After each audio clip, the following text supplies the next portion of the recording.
ओम सभी को नमस्ते। मंत्रोच्चारण। ओम सहना भवतु सहनौ भुनक्तु सह वीर्यं करवावहै तेजस्विनावधीतमस्तु मा विद्विषावहै। ओम शांति शांति शांति।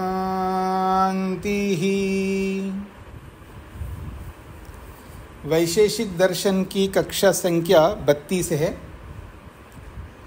दूसरे अध्याय का प्रथम आहनिक चल रहा है और प्रथम आहनिक के 19वें सूत्र तक हमने विचार किया। पिछले प्रसंग में वायु को लेकर के, वायु के नित्यत्व को लेकर के चर्चा की है और वायु को वायु क्यों कहते हैं, वायु का नाम कैसे पड़ा है, उसके लिए भी बताया कि वायु हो या और भी कोई अपौरुषेय वस्तु हैं, यानी अग्नि है, वायु है, चंद्रमा। वायु तो एक उदाहरण मात्र था। यहाँ पर वायु की तरह और भी जो मनुष्यों के द्वारा नहीं बनाए गए जो बने हुए पदार्थ हैं, जिनके नाम हैं, उन सब के पीछे कारण आगम प्रमाण है, अर्थात शब्द प्रमाण है, और उस शब्द प्रमाण के पीछे ईश्वर प्रमाण है। ये बातें कही गई है। अब आगे बढ़ते हैं जी। जो अभी हमने पिछले प्रसंग में पृथ्वी के, जल के, अग्नि के, वायु के लक्षणों को लेकर के विचार किया है। पंचमहाभूतों के 4 भूतों के लक्षण आपके सामने आ चुके हैं। पृथ्वी, रूप रस गंधवती पृथ्वी, ऐसे ही जल के बारे में, ऐसे अग्नि के बारे में लक्षण किए हैं उनके गुणों के माध्यम से। अब क्रम प्राप्त जो है आकाश का भी लक्षण कर रहे हैं कि आकाश को आकाश क्यों कहते हैं। पृष्ठ संख्या 64 है और सूत्र संख्या 20 है। आकाश विषय, आकाश को लेकर के, आकाश के विषय में आकाश का लक्षण कर रहे हैं कि आकाश किसे कहते हैं। लक्षण है निष्क्रमणम प्रवेशनम इति आकाशस्य लिंगम। निष्क्रमणम प्रवेशनम इति आकाशस्य लिंगम। लिंगम का मतलब है, लिंग कहते चिन्ह को, लिंग कहते हैं चिन्ह को, पहचानने का सिंबल। जो सिंबल होता है, जिस सिंबल के माध्यम से, उसके थ्रू हम किसी वस्तु को पहचान लेते हैं। जैसे हम लोग भी, अभी तो गूगल आया है, गूगल आने से पहले हम कहीं जाते हैं तो हम पूछ करके जाते थे और बताने वाले कोई ना कोई सिंबल बताते कि वो पेड़ आएगा उसके बगल में है, वो मंदिर आएगा उसके बगल में, वो खंबा है उसके बगल में। तो चाहे वो खंबा हो, मंदिर हो, पेड़ हो, झंडा हो, ये सब क्या है? ये सब सिंबल है, लिंग है, चिन्ह है किसी को पहचानने के लिए। तो ऐसे ही आकाश को पहचानने का जो लिंग है, सिंबल है, चिन्ह है, वो 2 क्रियाएं बताई जा रही। निष्क्रमणम प्रवेशनम। निष्क्रमण का मतलब होता है निकलना और प्रवेशनम का अर्थ होता है प्रवेश करना। जो आप इंग्लिश में लिखते हैं ना, इन और आउट, वो इन और आउट जो है, यही निष्क्रमणम प्रवेशनम है। तो आकाश के ये बहुत महत्वपूर्ण लिंग है, चिन्ह है, सिंबल है आकाश के होने के पीछे। क्या? निष्क्रमणम निकलना, प्रवेशनम प्रविष्ट होना, प्रवेश करना। निष्क्रमणम प्रवेशनम दृष्ट वस्तुनो बहिर्गमनम। निष्क्रमणम का अर्थ स्पष्ट कर रहे हैं, दृष्ट वस्तुनः, दिखाई देने वाली कोई वस्तु। तो दिखाई देने वाली वस्तु को दृष्ट वस्तु कहते हैं। तो दृष्ट वस्तुनः बहिर्गमनम, दिखाई देने वाली वस्तु जो है बाहर निकल रही है, यस्मात्, जिससे। यस्मात् जिससे कोई दिखाई देने वाली वस्तु बाहर आ रही है, तथा और यस्मिन निवेशनम दिखाई देने वाली वस्तु किसी में प्रविष्ट हो रही है, इति दृश्य वस्तुनो निष्क्रामतः प्रविशतश्च अवकाश ग्रहणम। इति इस प्रकार से जो दृष्ट वस्तुनः जो दिखाई देने वाली वस्तु है, निष्क्रामतः दृष्ट वस्तुना निकलते हुई दृष्ट दिखाई देने वाले, निकलने वाली दिखाई देने वाली वस्तु अर्थात निकलने वाली वस्तु, प्रविशतश्च और प्रविष्ट होने वाली वस्तु, इन दोनों वस्तुओं को अवकाश ग्रहणम अवकाश दे रहा है, कोई स्थान दे रहा है। आकाशस्य लिंगम, तो निकलते हुए वस्तु को या प्रवेश करते वस्तु को जो अवकाश दे रहा है, ये आकाशस्य लिंगम, ये आकाश का लिंग बनता है, आकाश का चिन्ह बनता है, आकाश को पहचानने का कारण बनता है। लिंग को लिंग क्यों कहते हैं जी? तो कहते हैं लिंग्यते ये ना जिससे, लिंग्यते जाना जाता है, जिससे जाना जाता है, जिससे पहचाना जाता है, तत् साधकम, उसको साधक कहते हैं, साधन कहते हैं। उसी साधन को यहाँ लिंग शब्द से बोला गया है। आकाशो ही अवकाशम प्रयच्छति, आकाश का सबसे बड़ा धर्म है वो अवकाश यानी स्थान देता है। अवकाशम ये प्रयच्छति का मतलब है आकाश स्थान प्रदान करता है। किसको स्थान प्रदान करता है? निष्क्रमतिम प्रवेष्टुम च दृश्य पदार्थाय, निकलने वाली या प्रविष्ट होने वाली वस्तु को, निकलने वाली दृश्य वस्तु के लिए, प्रविष्ट होने वाली दृश्य वस्तु के लिए वो अवकाश स्थान प्रदान करता है। ये आकाश का लिंग है, चिन्ह है। अगर आप निकल रहे हैं तो निकलने के लिए भी अवकाश चाहिए, बिना अवकाश के आप निकल नहीं सकते।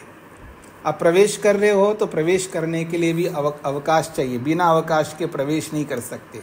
आप यदि किसी में इन कर रहे हो अर्थात किसी में प्रवेश कर रहे हो, चाहे घर में या मॉल के अंदर या थिएटर के अंदर, कहीं भी प्रवेश कर रहे हो तो आपको जगह चाहिए, स्थान चाहिए, अवकाश चाहिए, और वो अवकाश देने वाला आकाश ही है।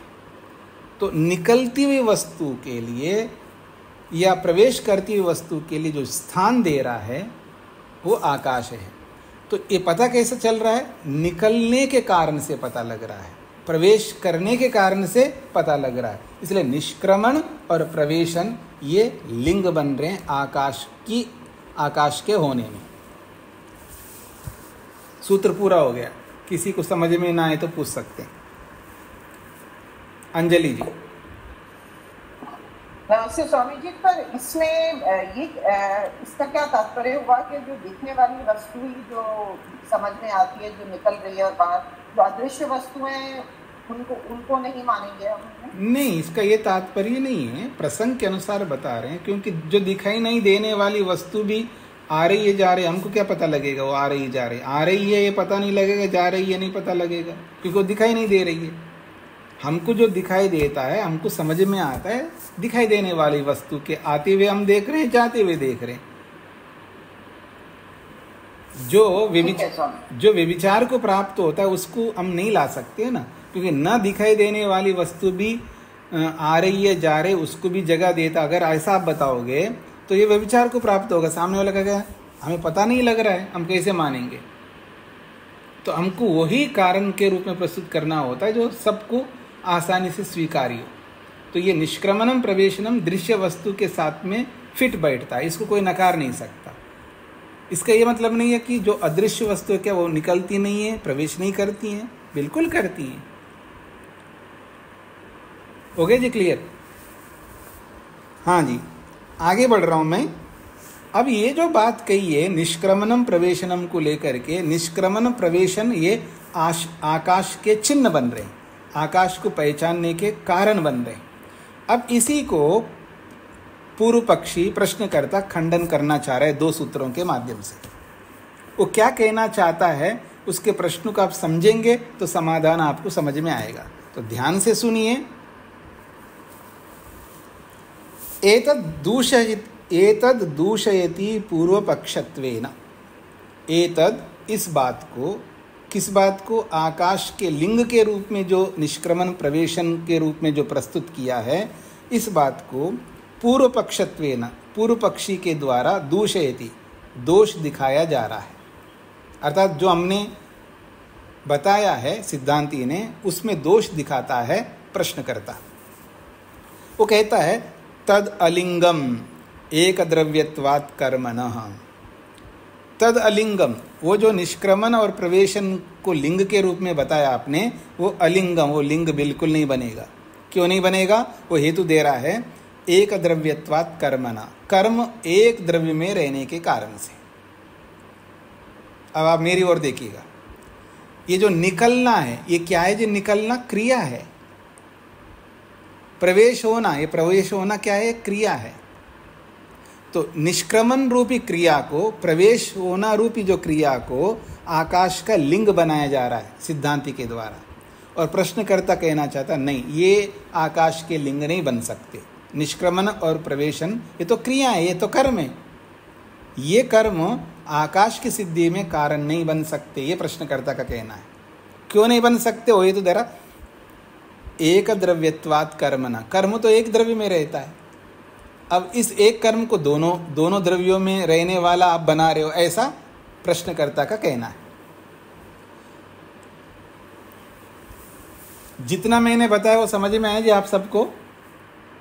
नहीं आए तो भाष्य को पढ़िएगा और समझ में आ जाएगा। तत् अलिंगम, वो जो निष्क्रमण और प्रवेशन है वो अलिंगम, वो लिंग नहीं बन सकता। क्यों नहीं बन सकता?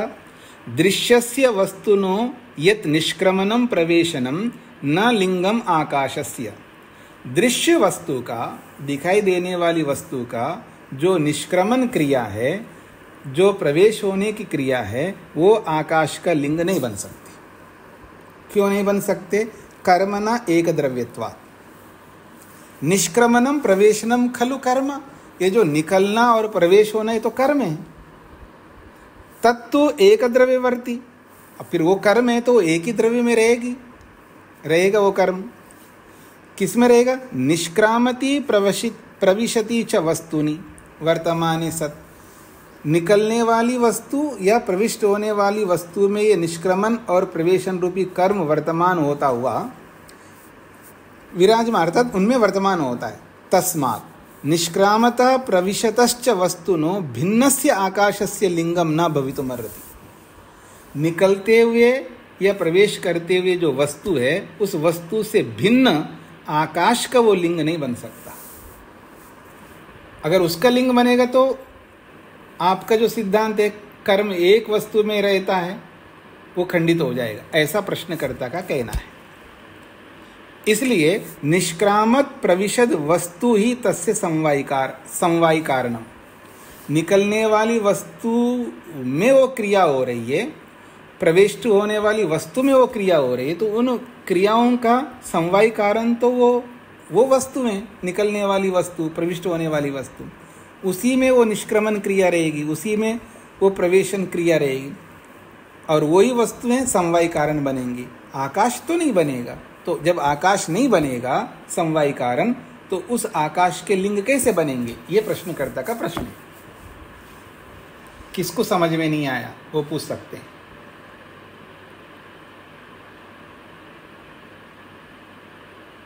इसका मतलब अच्छी बात है, आपको समझ में आ गया।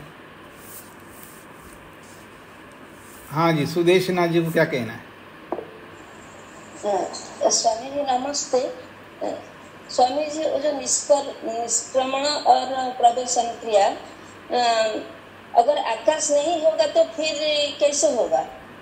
वो बाद की बात है, वो समाधान में बताएंगे।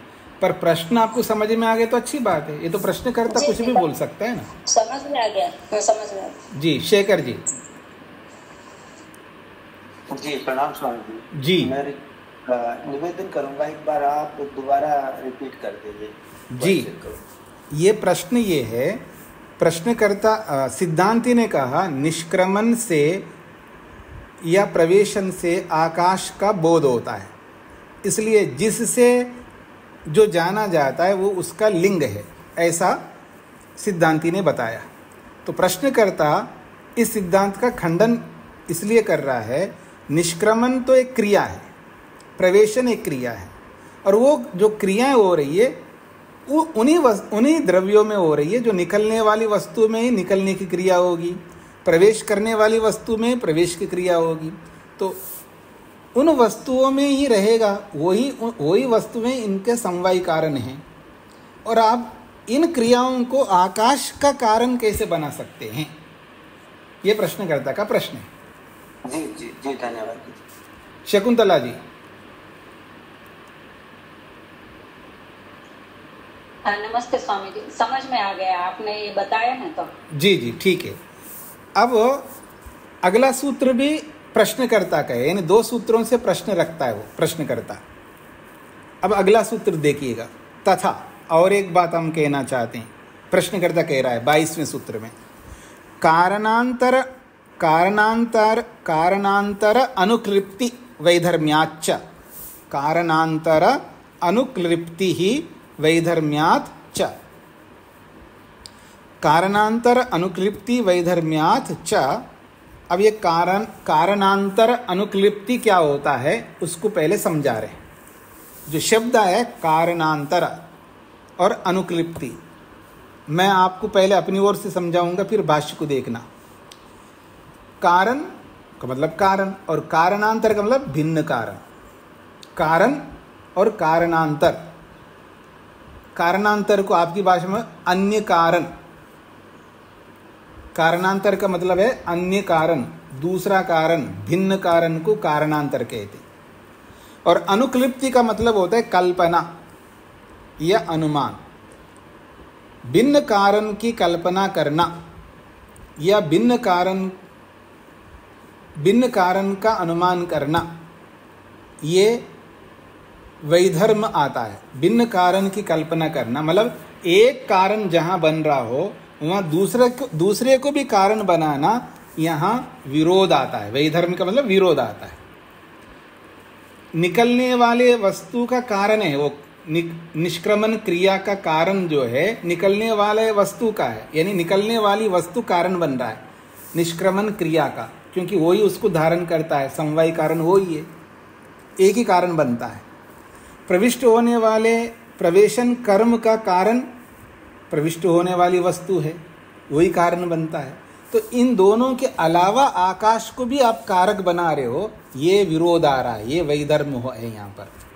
तो यहाँ पर है कारणांतर, भिन्न कारण का, अनुक्लिप्ति, भिन्न कारण की कल्पना करने का विरोध आने से आपका वचन उचित नहीं। शब्दार्थ में बताया, कारणांतर का अर्थ है भिन्न कारण, अनुक्लिप्ति का मतलब है कल्पना करना या अनुमान करना। तो दूसरे कारण की कल्पना करना, दूसरे कारण का अनुमान करना अगर आप करोगे तो वैधर्म्यात्, विरोध आता है, और विरोध जहाँ आता हो वो कारण नहीं बन सकता, ये प्रश्नकर्ता कहना चाहता है।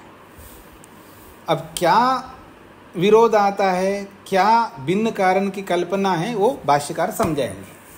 अब देखिएगा, सबसे पहले कारणांतर अनुक्लिप्ति शब्द का अर्थ समझा रहे हैं।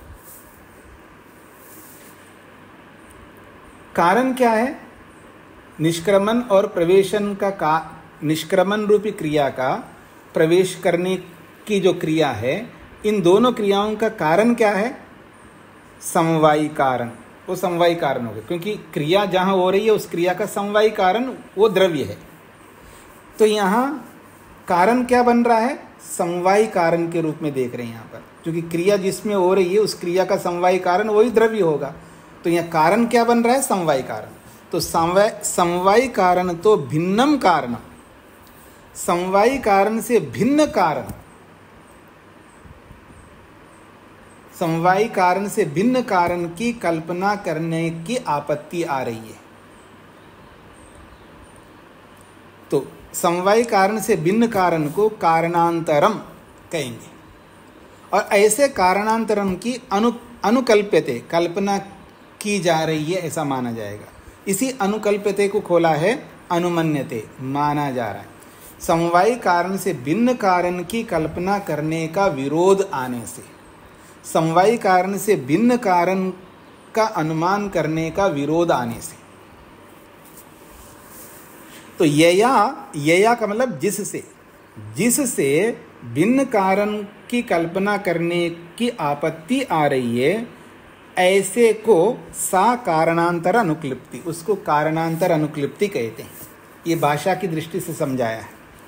कारणांतर अनुक्लिप्ति क्या है? समवायी कारण से भिन्न कारण को, समवायी कारण से भिन्न कारण का अनुमान करने का विरोध, या समवायी कारण से भिन्न कारण की कल्पना करने का विरोध जिससे आ रहा है, सा उसको कारणांतर अनुक्लिप्ति कहते हैं।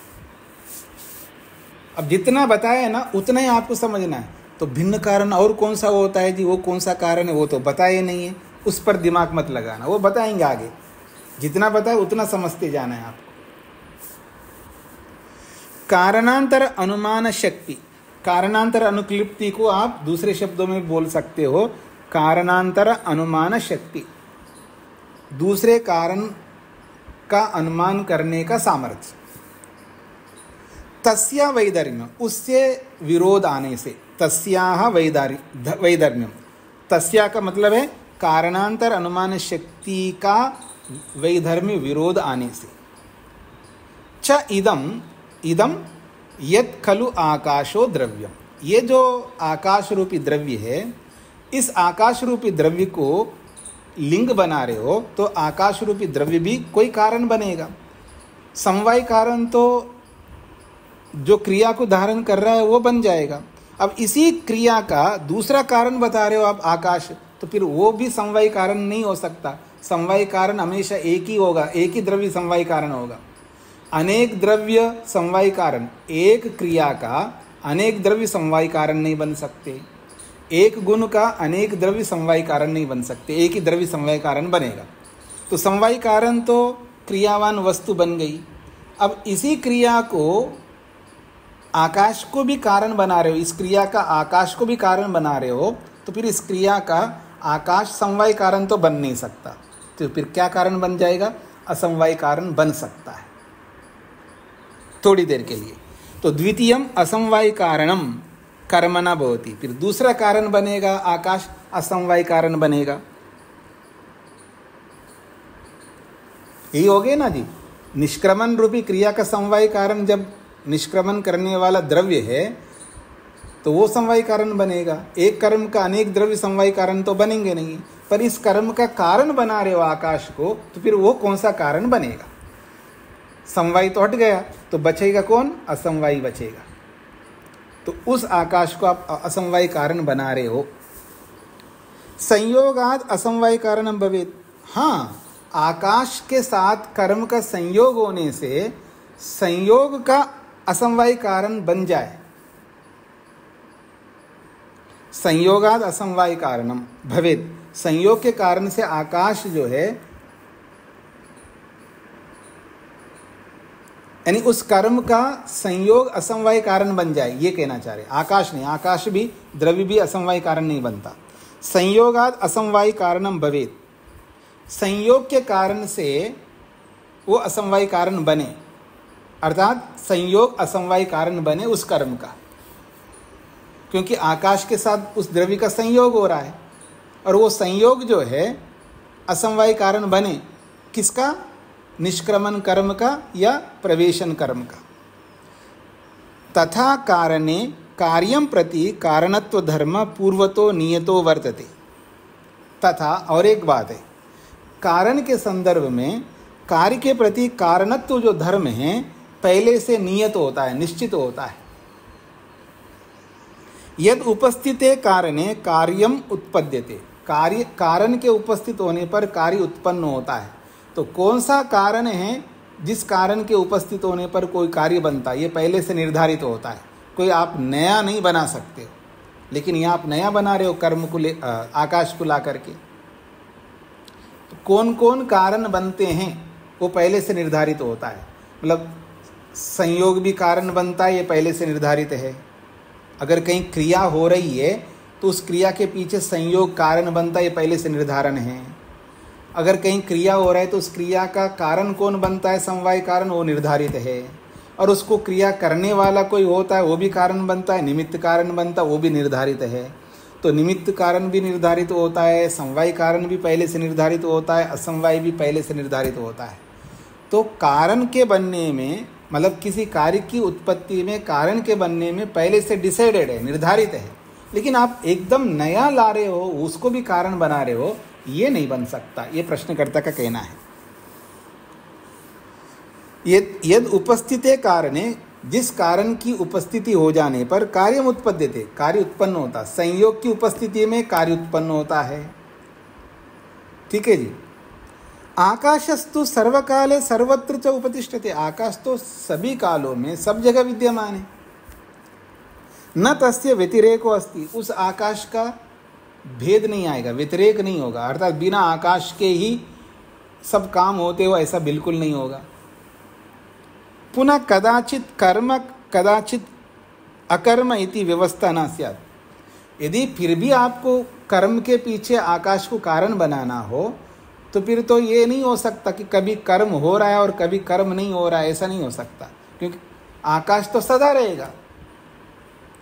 फिर जब आकाश सदा रहेगा तो कर्म भी सदा होना चाहिए। फिर कर्म को अगर लिंग बना रहे हो तो कर्म जब होता है तब तो आकाश को बता रहा है, वो आकाश का लिंग बन रहा है। और जब कर्म ना हो तो आकाश का लिंग नहीं बनेगा फिर वो कर्म, जबकि आकाश सदा रहता है, सब जगह रहता है। तो सब जगह रहने वाला, सदा रहने वाला आकाश को, आकाश की सिद्धि में आप कर्म को कारण बना रहे हो, तो वो कर्म तो कभी होता है कभी नहीं होता। जिस समय कर्म नहीं हो तो फिर ये बात कहना चाह रहे। तस्मात् अनुक्लिप्ते अनुमान शक्ति वैधर्म्यात्, ऐसा अनुमान करने में विपरीतता आ रही है, वैधर्म्य आ रहा है। आकाशो निष्क्रमणस्य प्रवेशनस्य कर्मणो न कारणम, आकाश जो है निकलने वाले प्रविष्ट होने वाले कर्म का कारण नहीं बन सकता है, ये प्रश्नकर्ता का कहना है। और एक बात, पुनश्च आकाश सर्वगता, आकाश तो सब जगह रहता है, तत्र निष्क्रमणस्य प्रवेशनस्य च कर्मणो नैरन्तर्येण भवितव्यम। यदि कारणम स्याद आकाश, उस कर्म का मतलब उस कर्म से आकाश की सिद्धि अगर आप कर रहे हो तो आकाश तो सब जगह रहता है। ऐसी स्थिति में निष्क्रमण रूपी कर्म, प्रवेशन रूपी कर्म तो निरंतर होना चाहिए, क्योंकि निरंतर निष्क्रमण प्रवेशन कर्म होगा तभी आकाश की सिद्धि होगी। क्योंकि निष्क्रमण प्रवेशन रूपी कर्म को आप लिंग बना रहे हो, पर ये निष्क्रमण प्रवेशन रूपी लिंग हमेशा नहीं रह सकते। जब नहीं रहेंगे तो आकाश को कैसे सिद्ध करोगे फिर आप, ऐसा प्रश्नकर्ता का कहना है। ये पूरा हो गया जी सूत्र, 22वां सूत्र। सबको समझ में आ गए जी ये जो भी कहना चाह रहे हैं? शेखर जी। जी स्वामी, आकाश सब जगह रहता है, सब समय सब जगह रहता है, उसकी असम्पशन हम कैसे ले रहे हैं? उसके ये कैसे हम ये स्टेटमेंट कैसे कह रहे हैं? प्रश्नकर्ता ये कहना चाह रहे हैं, निष्क्रमण और प्रवेशन को आप लिंग बना रहे हो ना आकाश के पहचानने के लिए, और निष्क्रमण प्रवेशन हमेशा होते नहीं है। जब हमेशा नहीं होते तो लिंग कैसे बन सकते? लिंग वो बनता जो हमेशा रहे। जैसे मैं आपको उदाहरण देता हूं, इच्छा, द्वेष, प्रयत्न, सुख, दुख, ये आत्मा के लिंग है। अब जब ये इच्छा है तो इच्छा लिंग है तो हमेशा रहना चाहिए इच्छा को आत्मा के साथ लिंग के रूप में। ठीक है जी। द्वेष को हमेशा रहना चाहिए आत्मा के पहचानने में। अगर इच्छा कभी रहे और कभी नहीं रहे तो जब इच्छा नहीं है तो कैसे पहचानोगे आत्मा को? तो ऐसे ही निष्क्रमण और प्रवेशन को आकाश का लिंग बना रहे हो। नहीं, आकाश के होने में, आकाश के पहचानने में, आकाश की विद्यमानता में आपने चिन्ह के रूप में दो कारण बताए, निष्क्रमण और प्रवेशन। तो इनको हमेशा रहना चाहिए ना, लेकिन हमेशा नहीं होते हैं निष्क्रमण प्रवेशन, तो कैसे लिंग बन सकते, ये कहना चाह रहे हैं जी। स्वामी जी, मतलब वो लिंग तो मतलब उसका आकाश सब जगह रहता है, ये असम्पशन कैसे है? ये मान के चल रहे ना, आकाश सब जगह रहता है, ये मान करके चल रहे हैं ना। आकाश सब जगह रहता है, ये मान करके चल रहे हैं। ये हमने असुम कर लिया। हाँ जी, कोई प्रूफ नहीं, हमने कोई प्रूफ नहीं दिया इसका। वो तो प्रूफ नहीं, प्रूफ देने की जरूरत नहीं है। सब जगह हमको अवकाश दे ही रहे ना, सब जगह अवकाश दे ही रहे ना, सब जगह आकाश है। तो ये उत्तर में जब बताएंगे आकाश सब जगह रहता है तो अंडरस्टूड है, ये सबको पता है आकाश सब जगह रहता है। प्रश्न केवल इतना है, ऐसे सब जगह रहने वाले आकाश को पहचानने के जो लिंग बता रहे हो उसमें दोष दिखा रहा है। वो तो मैं समझ गया था स्वामी जी जी। जैसे हम कोई स्टेटमेंट कहते वायु सब जगह रहता है जी, उसको हम कैसे स्वीकार करें या कैसे नाकार करें? जल सब जगह रहता है, मतलब उसका कुछ, आकाश सब जगह रहता है, उसका कुछ तो कारण दिया होगा। हाँ, तो ये निष्क्रमण प्रवेशन ही कारण है। जब भी आप निष्क्रमण करोगे तो आकाश में निष्क्रमण करोगे, जब भी आप प्रवेश करोगे तो आकाश में प्रवेश करोगे, जहां भी करोगे। जी जी, हाँ जी, हाँ यही कारण है उसका सब जगह रहने का। हाँ जी, हाँ जी, हाँ जी, बिल्कुल। पर प्रश्नकर्ता का एंगल हमको पकड़ना है ना, वो जिस एंगल से वो बात कर रहा है वो एंगल उसका ठीक नहीं है, वो तो उत्तर में बता देंगे। हाँ जी, बिंदिनी जी को क्या कहना है? तो भाष्य का अंतिम लाइन है जो निष्क्रमण प्रवेशन में, वो निरंतर क्यों नहीं? वो तो कंटिन्यूअसली चलता है ना, एग्जिट एंट्रेंस वो निष्क्रमण प्रवेशन अंतिम लाइन में। ये प्रश्न न कर्मणा नैरंतर्येण भवितव्यम्, ये कह रहे हैं कर्म निष्क्रमण रूपी कर्म निरंतर होना चाहिए। निरंतर थोड़ा हम प्रवेश करते हैं, निरंतर थोड़ा हम निष्क्रमण करते हैं। आप कमरे में होता है ना, कोई तो निकल रहा है, कोई घुस रहा है, ऐसा होता है ना निरंतर। आप उत्तर के रूप में आप सोचेंगे तो आप इसको प्रश्नकर्ता का प्रश्न तो प्रश्नकर्ता के दिमाग के हिसाब से आपको सोचना चाहिए ना, आप उत्तर के रूप में सोच रहे हो। जी जी जी, हाँ जी, रूप जी। स्वामी जी जी स्वामी जी, जैसे इसमें निष्क्रमण और प्रवेश बताया, तो निष्क्रमण अगर प्रवेश होगा तो फिर आकाश तो सर्वत्र है, तो अगर वो उसका निष्क्रमण होगा तब भी तो वो आकाश में ही जाएगा। नहीं, आप पूछना क्या चाहते पहले वो बताइए। मतलब ये क्लियर नहीं हो रहा कि निष्क्रमण और प्रवेश, जैसे अगर कोई वस्तु निष्क्रमण होती है आकाश में से निकलती है, तो स्वामी जी वो निकलने के बाद भी तो आकाश में ही जाएगी स्वामी जी। तो मतलब आकाश तो पहले से सब जगह ही है। नहीं तो है, उस है को समझाएंगे कैसे? आप जो कह रहे हैं आकाश है, मैं मान लेता हूँ आकाश है, लेकिन उस आकाश के होने में हेतु क्या है आपका? मैं तो नहीं, मैं कहता हूँ जी मैं नहीं मानता आकाश को, तो आप कैसे सिद्ध करोगे? तो आप ऐसे ही सिद्ध करो, देखो ये वस्तु निकल रही है और जिसमें से निकल रही है ना वही आकाश है। आकाश जगह दे रहा है निकलने के लिए और प्रवेश करने के लिए भी जगह दे रहा है, तो इस निष्क्रमण और प्रवेशन से ही तो आकाश को सिद्ध कर रहा है सिद्धांती। प्रश्नकर्ता कह रहा है निष्क्रमण प्रवेशन से आकाश की सिद्धि नहीं कर सकते, ये कहना चाह रहा है। तो हम सबको प्रश्नकर्ता जिस दिमाग से बोल रहा उसी दिमाग से हमको समझना होगा। हम कई बार भूल ये कर देते हैं, हम सिद्धांत को मन में रख करके सिद्धांत के अनुसार सोचते हैं तो प्रश्न समझ में नहीं आएगा। जी, अब दो सूत्रों के माध्यम से प्रश्नकर्ता ने अपनी बात रखी, तो दोनों की बातों को दिमाग में रख करके अब उत्तर को समझेंगे ना, आपको समझ में आएगा। अब आइए 23वां सूत्र उत्तर की ओर से है। सूत्रद्वयेन उक्तस्य पूर्व पक्षस्य समाधान। सूत्रद्वयेन, दो सूत्रों के द्वारा, उक्तस्य कहे हुए, पूर्व पक्षस्य, पूर्व पक्ष के बात को, समाधान, उसका समाधान कर रहे हैं। मतलब दो सूत्रों के माध्यम से बताए गए पूर्व पक्षी के कथन का समाधान दिया जाता है। सूत्र है संयोगाद अभावः कर्मणः। संयोगात अभावः कर्मणा।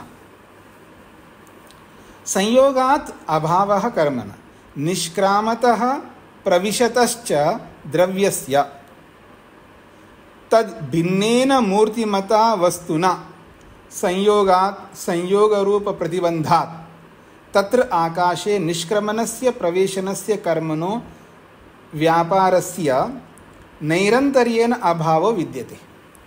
देखिए प्रश्नकर्ता क्या प्रश्न रखना चाह रहा था, उसके प्रश्न को दिमाग में रखने से उत्तर आसानी से समझ में आएगा।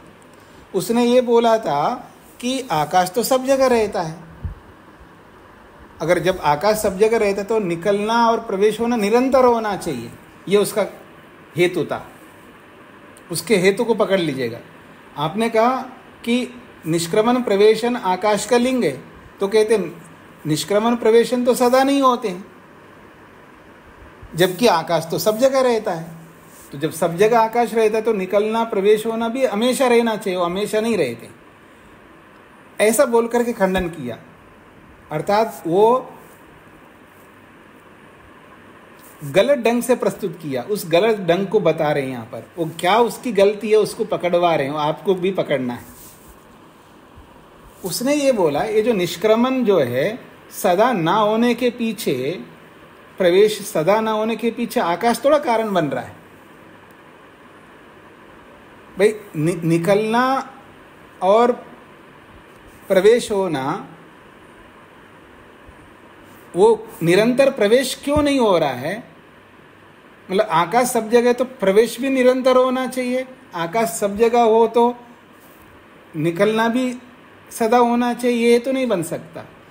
सदा प्रवेश क्यों नहीं होता, सदा निष्क्रमण क्यों नहीं होता, उसके पीछे दूसरे कारण है, ये कहना चाह रहे।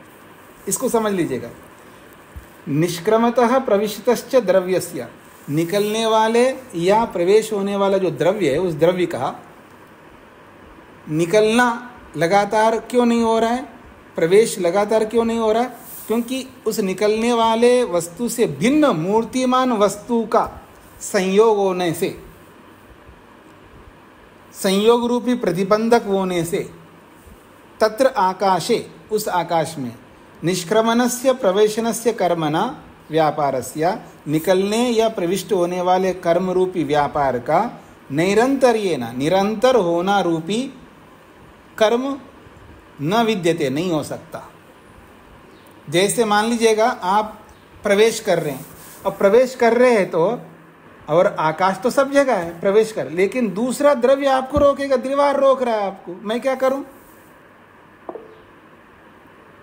अब दीवार आके रोकेगा तो मैं थोड़ा उसका बाध्य हूं, मैं तो प्रवेश करते जाऊंगा। अगर बीच में रोकने वाली वस्तु नहीं है तो मैं प्रवेश ही करते जाऊंगा ना, मेरा क्या दिक्कत है?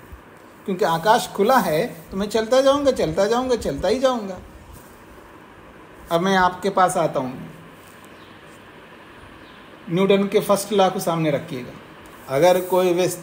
अगर कोई वस्तु गति कर रही है तो निरंतर गति करती जाएगी जब तक उसको रोकने वाला बाह्य फोर्स नहीं आए। अगर कोई वस्तु रुकी हुई है तो निरंतर रुकी रहेगी वो वस्तु, यदि बाह्य फोर्स आकर के उसको धक्का ना दे तो इसमें आकाश का क्या दोष है जी? कोई दूसरी वस्तु उसको रोक रही है तो प्रवेश रुक जाएगा, और निकल रहा है तो निरंतर निकलता जाएगा, चलता ही जाएगा। लेकिन दूसरा आकर के रोक रहा है, मैं क्या करूं? वो दूसरा आकर के, मान लीजिए मैं आपसे मिलने के लिए आ रहा हूं, तो आप सामने बहुत दूर खड़े हैं, तो जब तक आप नहीं आओगे तब तक मैं चलता रहूँगा ना। अच्छा, आप बोलते जा रहा हूँ और आओ, और आगे आओ, और अभी मैं आपको नहीं दिखूंगा, और आगे, मैं और आगे जा रहा हूँ, आप और आप पीछे जाते जा रहे हो, मैं और आगे आते जा रहा हूँ, आप पीछे जाते जा रहे हो, तो मेरा तो प्रवेश होना चलता रहेगा ना। लेकिन आप मेरे सामने आके खड़े हो गए तो फिर तो आप ही तो मेरे को रोक रहे हो। ऐसे प्रवेशन को रोकने वाले या निष्क्रमण को रोकने वाले दूसरे द्रव्य, आकाश का थोड़ा दोष है यहाँ पर। उसके बहाने से आप आकाश पर दोष नहीं दे सकते, कहना चाह रहे। यहां तक समझ में आ गई जी आप सबको? हाँ जी, तो कह रहे हैं उसमें आकाश का दोष नहीं है। न तो तत्र आकाशे कारणत्वस्य अभावात् कर्मणो अभाव। आकाश रूपी कारण के ना होने के कारण से कर्म का अभाव नहीं हो रहा है वहां पर। कमलेश जी माइक को बंद करके क्यों नहीं रखते?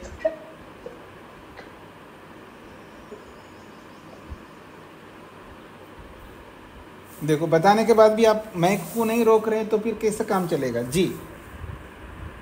तो ये कहना चाह रहे हैं, न तो तत्र आकाशे कारणत्वस्य अभावात् कर्मणो अभाव। आकाश रूपी कारण के ना होने के कारण से कर्म का अभाव हुआ, वो ऐसा नहीं है वहां पर। मतलब यहाँ उस निष्क्रमण कर्म का आकाश कारण नहीं है, इसलिए वो निष्क्रमण रुक गया हो। प्रवेशन का कारण आकाश नहीं है, इसलिए वो प्रवेश होना रुक गया हो, ऐसा नहीं है।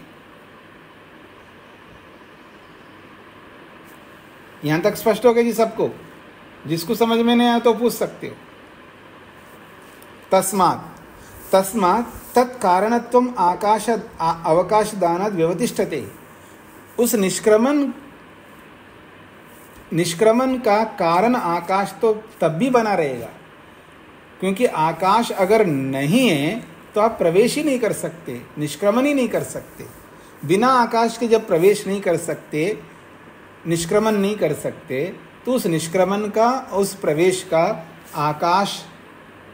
आकाश के लिए वो निष्क्रमण प्रवेश लिंग क्यों नहीं बन सकते? बिना आकाश के आप न तो आ सकते ना जा सकते, तो आने जाने को लिंग क्यों नहीं बनाया आकाश का? बिल्कुल बनेंगे, ये कहना चाहते सिद्धांत।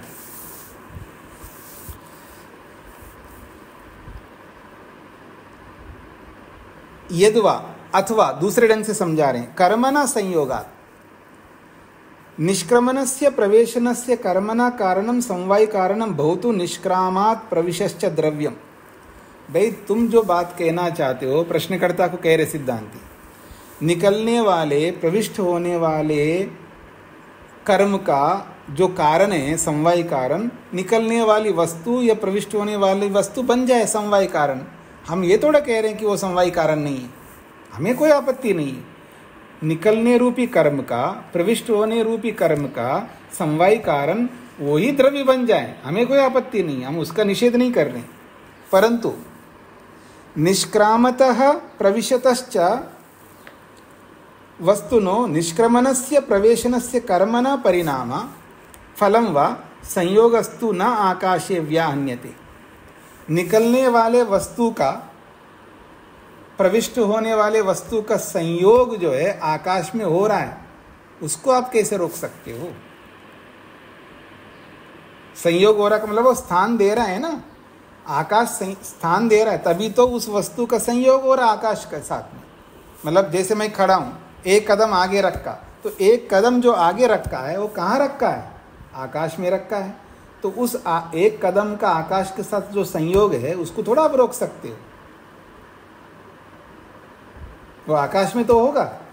निकलने वाली वस्तु का संयोग, प्रविष्ट होने वाली वस्तु का संयोग आकाश में तो हो रहा है, उसको थोड़ा आप रोक सकते। हम कब कह रहे हैं कि निष्क्रमण रूपी कर्म का समवाय कारण आकाश है? हम तो भी नहीं कह रहे। हम कैसे कह सकते हैं? क्योंकि कर्म तो निकलने वाली वस्तु में हो रहा है, कर्म तो प्रविष्ट होने वाली वस्तु में हो रहा है। हम कैसे कहेंगे जिस वस्तु में कर्म हो रहा है वो वस्तु उसका समवाय नहीं है, वो आकाश समवाय है? ऐसा तो हम कह सकते, हम नहीं कह रहे हैं ऐसा, ये सिद्धांती कह रहे हैं। स तो तत्र भवति एव, वो संयोग तो उस आकाश में तो होता ही है। उक्तम ये प्रशस्त पाद है, एक प्रशस्त पाद के नाम से एक भाष्य हुआ है। वैशेषिक दर्शन के ऊपर प्रशस्त पाद भाष्य कहते हैं उसको, वो संस्कृत में बहुत प्राचीन है। प्रशस्त पाद भाष्य जो है बहुत प्राचीन है, उसको हम लोग इसलिए नहीं पढ़ते हैं, हमारे जो पूर्वज विद्वान हुए हैं उन लोगों ने उस भाष्य को इसलिए यहाँ पर नहीं पढ़ाते हैं क्योंकि वो सूत्र के क्रम से नहीं है। वो भाष्य है तो वैशेषिक के ऊपर ही वो भाष्य है, लेकिन ऋषियों की एक परंपरा रही है, वो एक सूत्र रखते हैं फिर उसका भाष्य करते हैं, फिर दूसरा सूत्र रखते हैं उसका भाष्य करते हैं। जैसे योग दर्शन का भाष्य किया है ऋषि ने, जैसे न्याय दर्शन का भाष्य किया है ऋषि ने। तो सूत्र के क्रम के अनुसार ये भाष्य नहीं है, ये स्वतंत्र रूप से भाष्य है किसी का, इसलिए इसको ऋषिकृत नहीं मानते कुछ लोग, और कुछ लोग मानते हैं। तो हमारे जो पूर्वज है वो लोग इसको ऋषिकृत नहीं मानते, इसलिए उस भाष्य को हम लोग पढ़ाते नहीं। स्वयं पढ़ना चाहे कोई पढ़ ले, हमें कोई आपत्ति नहीं है, और आप लोग अगर पढ़ना चाहें तो मैं पढ़ा सकता हूँ, इसमें भी मेरे कोई आपत्ति नहीं है, लेकिन परंपरा से हम उस भाष्य को नहीं पढ़ाते, क्योंकि वो सूत्र क्रम से नहीं है, केवल सिद्धांतों के रूप में प्रस्तुत किया। कोई गलत बोला ऐसा भी नहीं है, सिद्धांतों के रूप में वो सही है, मतलब वैशेषिक के सिद्धांत को रखा है, इसमें कोई आपत्ति नहीं। बस केवल इतना अंतर है कि वो सूत्र क्रम से नहीं बताया गया, इसलिए कुछ लोग उसको ऋषिकृत मानते हैं, कुछ लोग नहीं मानते। हमारी परंपरा वाले उसको ऋषिकृत नहीं मानते, बस इतना अंतर है। तो उस प्रशस्त पाद भाष्यकार ने भी एक बात कही है, ये प्रमाण के रूप में, उद्धरण के रूप में रख रहे हैं ये भाष्यकार, शब्द कारणत्व वचनात् आकाशे संयोग विभागो इति। शब्द कारणत्व वचनात्, आकाश शब्द का मतलब शब्द का कारण के रूप में आकाश को बताया गया होने से संयोग विभाग ये दोनों आकाश में होते हैं, ऐसा प्रशस्त पाद भाष्यकार ने भी कहा है। प्रशस्त पाद लिखा है ना, इसका तात्पर्य शब्द कारणत्व वचनात्, शब्द का कारण आकाश को कहा गया होने से शब्द में ही संयोग और विभाग होते हैं, ऐसा उन्होंने बात कही है। क्योंकि आकाश का ही मतलब शब्द आकाश का लिंग है, क्योंकि शब्द जहाँ भी होता है वहाँ आकाश होता है। शब्द तो हो रहा है और आकाश ना हो, ये हो नहीं सकता, क्योंकि आकाश सर्वव्यापक है। जहाँ भी शब्द निकलता है वहाँ आकाश अवश्य होगा, क्योंकि शब्द आकाश का ही गुण है, आकाश में ही होता है। आकाश से हट कर के कहीं शब्द नहीं हो सकता। आप कहो धरती में भी शब्द होता है, तो वहाँ पर भी तो आकाश है ना, आकाश तो सर्वव्यापक है। तो जहाँ शब्द होता है वहाँ आकाश है, ये बात कही है प्रशस्त पाद भाष्यकार ने। और संयोग विभाग भी आकाश में होते गए। तो हम भी ये कहना चाह रहे हैं कि ये जो निष्क्रमण जब होता है, निकलना जहाँ होता है, जैसे एक पाँव हमने उठा करके आगे रखा है तो उस पाँव का संयोग आकाश में ही होता है, ये कहना चाह रहे हैं। इसलिए हम निषेध नहीं कर रहे। आप समवाय कारण निकलने वाली वस्तु को मान लो और प्रवेश करने वाली वस्तु को उस कर्म का समवाय कारण मान लो, हमें कोई आपत्ति नहीं है। हमारे लिए केवल इतना है कि ये निकलना जो हो रहा है वो आकाश में हो रहा है, प्रविष्ट होना जो हो रहा है वो आकाश में हो रहा है। क्योंकि प्रवेश का संयोग या निष्क्रमण का संयोग, निकलने का संयोग आकाश में होते हैं। तो इससे पता लगता है कि आकाश है। बिना आकाश के निकलना रूपी कर्म और प्रवेश होना रूपी कर्म नहीं हो सकते। बस इतना हम कहना चाह रहे हैं, ये सिद्धांती कहना चाहते हैं। यहां तक समझ में आ गई जी? आगे बढ़ रहा हूं जी मैं। कहते हैं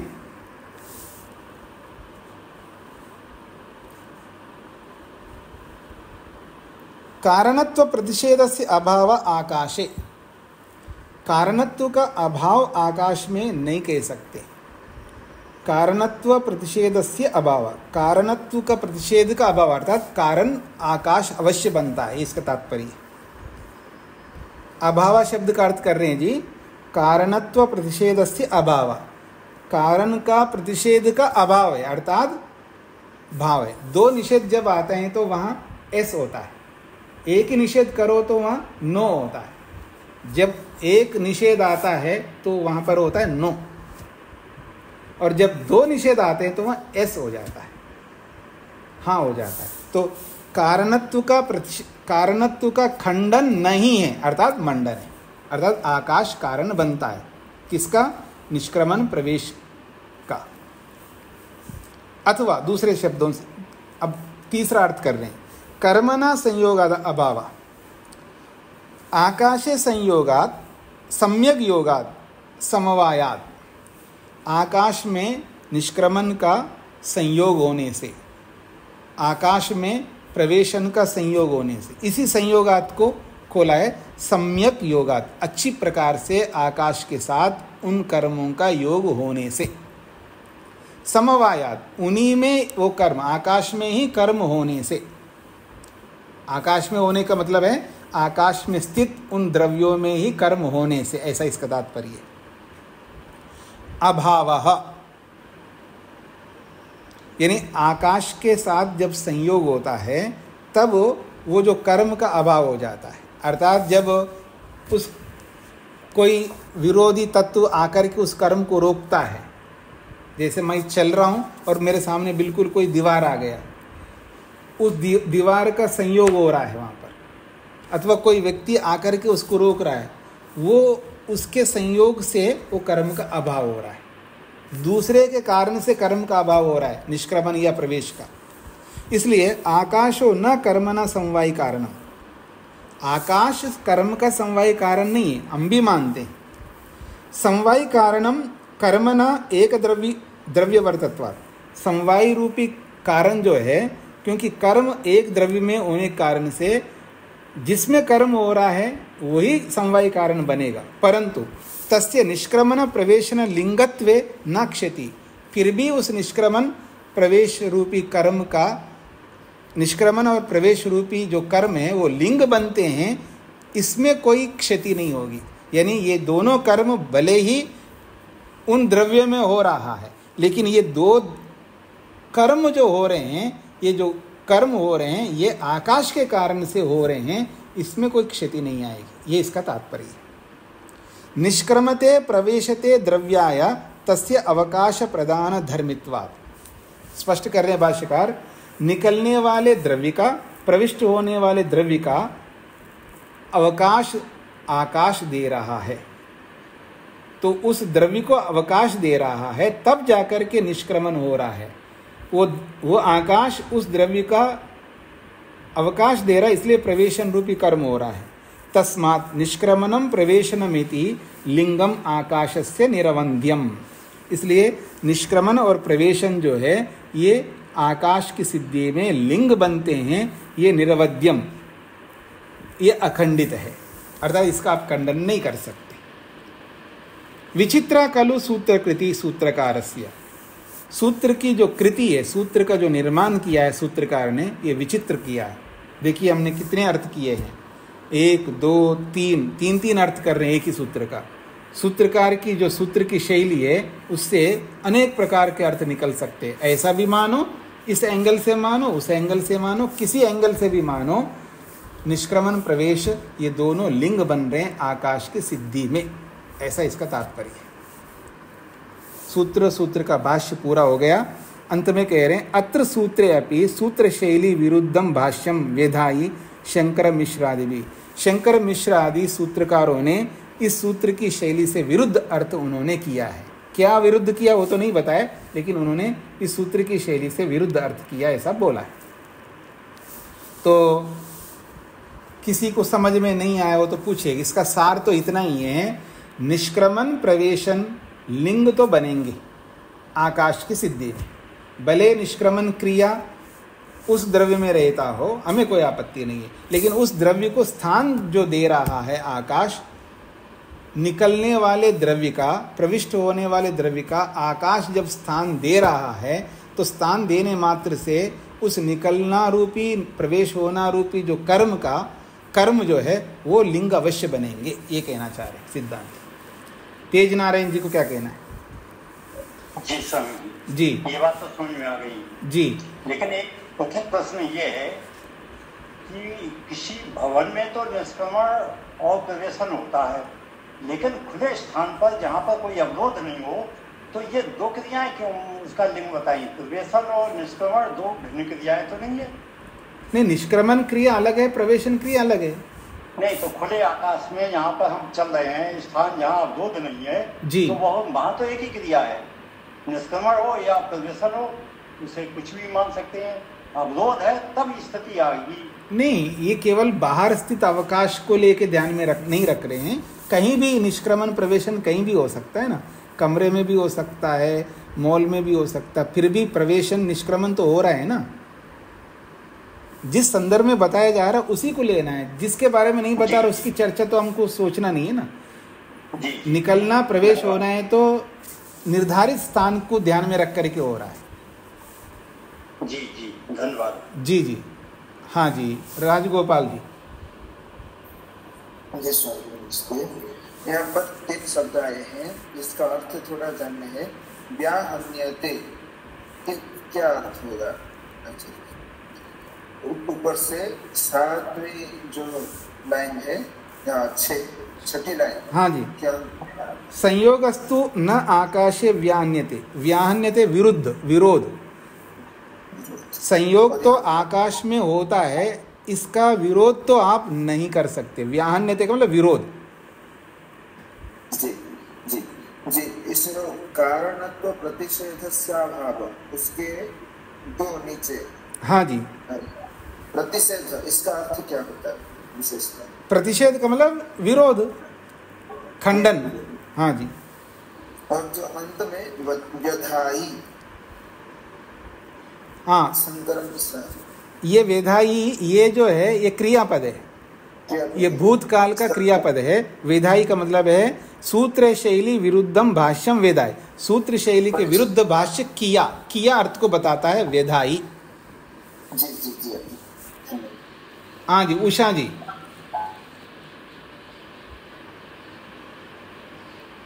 उषा जी, हाँ जी, और किसी कोई प्रश्न करना है? चलिए, अच्छा है, प्रश्न अगर नहीं है तो इसको थोड़ा प्रश्नकर्ता क्या प्रश्न कर रहा है उसको अच्छी तरह समझने का प्रयत्न कर लीजिएगा। आवृत्ति जब आप करेंगे, दोहराएंगे इस पाठ को, तो प्रश्नकर्ता किस रूप में प्रश्न प्रस्तुत कर रहा है उसको भी समझना है, और उत्तरकर्ता किस रूप में उन सब प्रश्नों का उत्तर दिया है उसको भी समझना है। तो आपको बहुत सरल हो जाएगा, क्योंकि निकलना और प्रवेश होना, जब तक आप निकलोगे नहीं है तो आकाश के बारे में पता कैसे लगाओगे? भाई यहाँ जगह है, स्थान है, अवकाश है, ये तभी पता लगेगा जब आप निकलोगे। यहाँ अवकाश है, स्थान है, तभी पता लगेगा जब उसमें प्रवेश करोगे। अगर आपको ये पता है कि ये जगह ही नहीं, जैसे दीवार के सामने खड़े होकर के आप वहाँ से निकलना चाहोगे तो आपको पता है यहाँ मेरे को अवकाश नहीं है, जा नहीं सकता, इसलिए आप प्रवेश भी नहीं करोगे उसमें, और दीवार में से निकलने की चेष्टा भी नहीं करोगे क्योंकि आपको जगह नहीं मिल रहा है। तो ये जो निकलना रूपी जो क्रिया है यही बता रहा है कि वहाँ अवकाश है। प्रवेश होना रूपी जो क्रिया है वही बता रहा है कि आकाश है। तो ये लिंग बन रहे हैं, और ये भी याद रखना, लिंग उसी के होते हैं ऐसा इसका तात्पर्य नहीं होता है। जैसे आप वैशेषिक दर्शन पढ़ेंगे आगे, आत्मा के बहुत सारे लिंग बताए, वैशेषिक दर्शन तो पढ़ी हैं, इसी वैशेषिक में आगे आत्मा का, जब आत्मा की सिद्धि करेंगे कि आत्मा है कैसे पता लगे, उसके बहुत सारे लिंग बताए। उसमें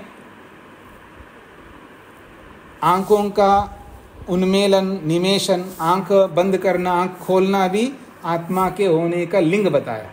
अब आंख बंद, जो पलके जो बंद हो रहे हैं, ये आत्मा में थोड़े रहते हैं, भले नहीं रहे, लेकिन इससे पता लगता आत्मा है। तो लिंग जो है उसके गुण, जैसे इच्छा, द्वेष, प्रयत्न, सुख, दुख, आत्मा के लिंग बताएं। तो कुछ लोगों को ये भ्रांति रहती है, तो सुख भी आत्मा का गुण है, दुख भी आत्मा का गुण मान बैठते हैं, यानी लिंग को गुण मान बैठते हैं। कोई भी लिंग बन सकता है, गुण भी लिंग बन सकते हैं, इसमें कोई दोहराई नहीं है, लेकिन सारे लिंग उसी के गुण हैं, ये हानिकारक है, अर्थात ये गलत सिद्धांत है। मतलब गुण भी लिंग बन सकते हैं, लेकिन हर लिंग गुण बन हो, उसी के हो, ये कोई जरूरी नहीं है। अर्थात पहचानने के चिन्ह कोई भी बन सकते हैं, मेरे अपने गुण भी पहचानने के चिन्ह बन सकते, लिंग बन सकते आत्मा के लिए, और मेरे से अलग चीज भी मेरे को पहचानने में लिंग बन सकते। जैसे आंख बंद करना, आंख खोलना, तो आंख तो जड़ वस्तु है ना, मतलब पलके जो है जड़ वस्तु है, लेकिन इन पलकों के कारण से भी हम आत्मा को पहचान सकते हैं। अगर कोई व्यक्ति आंख बंद कर रहा है, खोल रहा है, इससे भी पता लगता है। ये जो सांसें ले रहे हैं हम लोग, इनहेल एक्सहेल कर रहे हैं, तो ये जो इनहेल एक्सहेल कर रहे हैं ये तो आत्मा नहीं है, ये आत्मा का गुण भी नहीं हो सकते, तो जड़ वस्तु है। पर ये भी पहचान है, कोई सांस ले रहा है, निकल रहा है, तो पता लगता है वहाँ आत्मा है। तो आत्मा को पहचानने के बहुत सारे लिंग हैं। उन लिंगों में कुछ तो आत्मा के स्वयं के गुण भी हैं और कुछ दूसरों के भी हैं। तो दूसरे के अंदर होते हुए भी किसी दूसरे को पहचानने के चिन्ह बना सकते, ऐसे ये निष्क्रमण और प्रवेशन क्रिया को इसी तरह आकाश को पहचानने के लिंग बनाए। तो अच्छी तरह पढ़ लीजिए, समझ में आएगा।